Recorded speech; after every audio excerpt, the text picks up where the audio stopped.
Mummy. બોલો બેટા, જય શ્રી કૃષ્ણ, જય દેવ મહારાજ, જય દ્વારકાધીશ, હર હર મહાદેવ. કેમ છો બધા મિત્રો? મજામાં? સ્વાગત છે તમારું અમારા મિની બ્લોગમાં. આવી જાઓ મિત્રો, ચા ભાખરી ઢેબરા ખાવા. કે ચાટણી બનાવી હતા પપ્પા બનાવી આવ્યા. હું બનાવી આવ્યો બાજુવાળા ઘેરથી. જે સગાવાય ને આજ આ સાતમ ઉતરા સાતમ હરળગામ તો યુવાન છે વિદ્યા હળગાવા હતા. એટલે ઇલેક્ટ્રોનિક સગડી હે ને, આપણને પેલી લાઈટ થી ચાલુ થાય હા. એટલે એના પર મૂકી દેવાની કે પપ્પા એવી રીતે એ ચાલુ કરીએ.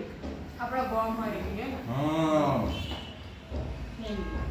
એ બધી ચાલો. આપણે ગોમ કોરોના ગોમ હતા તો ચૂલા ઉપર નથી મેલી. હા એવું ચાલે ચાલે. ગેસની તો પૂજા કરતી એટલે આપણે ગેસ નહીં હલતા. બે બે આખો દાડો બિલકુલ અડવાનું જ નહીં બિલકુલ. ગેસનો કાગળ બંધ કરી દીધો. બસ આ તાપી જે પીતી હવે હવે તો આપણે દાડા તો પીતા નહીં ચા. લાવ ગેસની અને પૂજા. ખાવાનું બધું બનાવી દીધું. દીવો એ કરી દીધો છો સીધામાનો. ફુલેરી ધરાઈ દીધી. માતરે ધરાઈ દીધી. આખો દાડો તો ખા ખા કરો.